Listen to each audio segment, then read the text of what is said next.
Welcome once again. This is Pinnacle Professional College, and thank you for joining us. If you haven't subscribed to this channel, please do so. Please hit the red subscribe button below. Hit the notification bell so that anytime we post videos, you would be the first to get it. It's very, very important.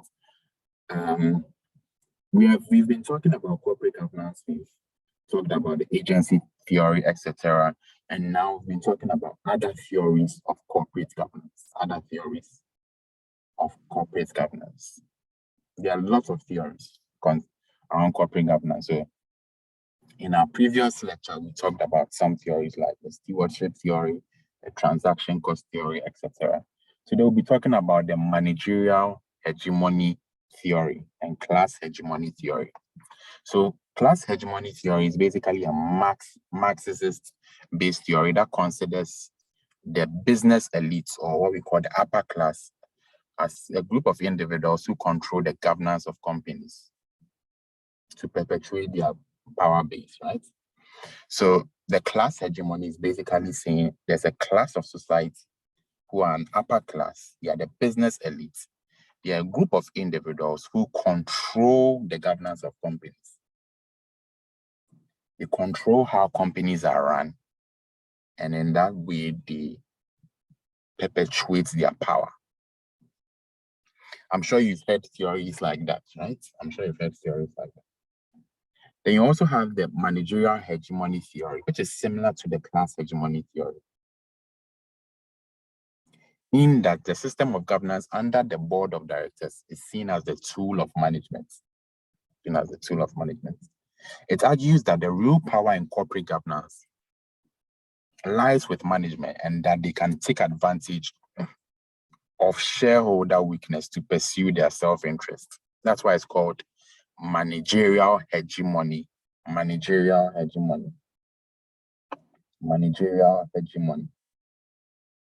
So it's basically saying that the real power when it comes to corporate governance lies with management, and management can take advantage of shareholders in that sense.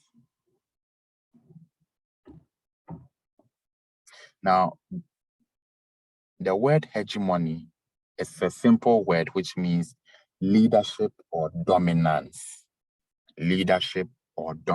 So when we say class hegemony theory, it simply means class dominance. When we say managerial hegemony theory, we mean managerial dominance. So class dominance basically means that the upper class of society will dominate other people through the governance of companies, or will dominate by controlling the governance of companies. I hope that makes sense. The managerial hegemony theory is basically dominating,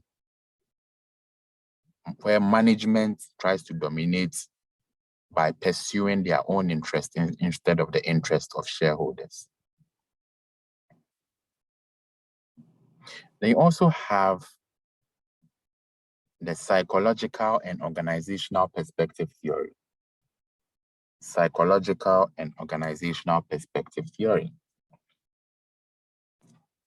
Now, what's this theory all about?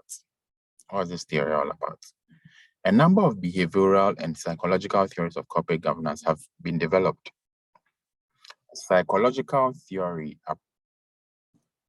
or approach takes the view that governance depends largely on informal structures and behaviors within an organization. Depends largely on informal structures and behaviors within an organization. Decisions by a board of directors and the performance of the board are influenced by interpersonal tactics and relationships. Right, so here the psychological and organizational perspective is looking at basically the informal relationships within an organization and how interpersonal relationships affect the decisions of the board.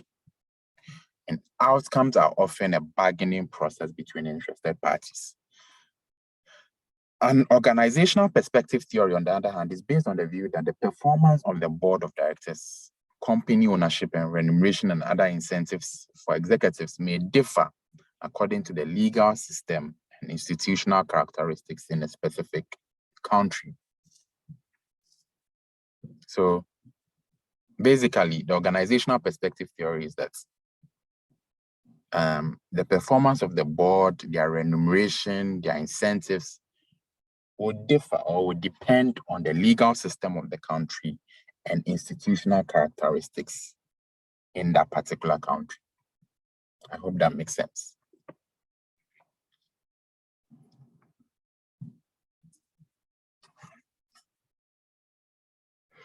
Okay, so let's talk about the stakeholder theory and the system theory. The stakeholder theory and the system theory. And then I think that will be that when it comes to the other theories of corporate governance. We still have a lot of things to cover when it comes to corporate governance because it's so much to cover. So let's look at the stakeholder theory. When we say stakeholder theory, what do we mean? The stakeholder theory of corporate governance is that governance depends on the interrelationships and the relative strengths of the different stakeholders in the company, right? Remember that every company has stakeholders. There are different stakeholders. And these stakeholders have a certain level of influence and a certain level of interest. It's not the same for all of them. So the stakeholder theory of corporate governance is basically saying that governance depends on the interrelationship and the relative strengths of the different stakeholders of a company. It's very, very important. Then you also have what we call the system theory. The system theory. The system theory approach to corporate governance considers a company as an overall system. Now, when we say something is a system is anything that has interrelated parts working towards a particular goal, right? So a system theory approach to corporate governance considers a company as an overall system, which consists of interlinked subsystems. Governance, therefore, would depend on how these subsystems interlink with each other. So that's what we call a system theory, right? So when we say something is a system, let me give an example. A system typically would be an example of a system would be, for example, something that has interrelated parts that works towards a certain goal, right? That works towards a certain goal. Right. So in science, you have the respiratory system, the circulatory system, etc. You know, this would have different interrelated parts that are designed to achieve or fulfill a particular goal. So a system theory approach to governance considers a company as an overall system. And a company is literally an overall system, but with different subsystems that have to come together or are interlinked. And they are interlinked in such a way that they are designed to achieve the overall goal of the company. So governance here would depend on how interrelated and interlinked these subsystems are with each other. It's very, very crucial. So let me go back and just talk about the theories once again. Number one is what we call the transaction cost theory. Number one is what we call the agency theory, which we've discussed extensively. The agency theory is that the principal is the shareholder, the agent is the manager. The agent acts in the best interest, should act in the best interest of the manager. Then you have the transaction cost theory. The transaction cost theory sees organizations not just as economic units, but as consisting of people with different views and objectives. Then you have the stewardship theory, where the directors of the company are seen as stewards who have to protect You have to protect the assets and manage the company on behalf of the shareholders. Then you have the resource dependency theory, which basically looks at how the resources of an organization affect its governance and behavior. You have the managerial hegemony theory and the class hegemony theory. The class hegemony theory is basically how the upper class of society dominates the governance of companies to perpetuate their power. Managerial hegemony theory is how management dominates shareholders by pursuing their own interests. You have the psychological and organizational perspective. Psychological is more around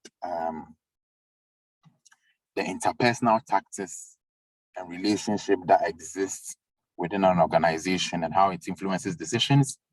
The organizational perspective theory basically is of the view that company ownership, remuneration, incentives, etc., depend on the legal system and institutional characteristics of the specific country. I already explained stakeholder theory and system theory. So these are some theories of corporate governance that are very, very key to understand.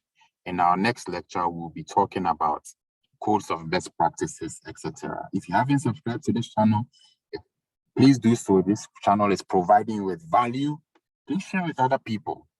Share with other people. And if you have any question, drop it in the comment section and I'll respond to it. Thank you and have a good day. Bye-bye.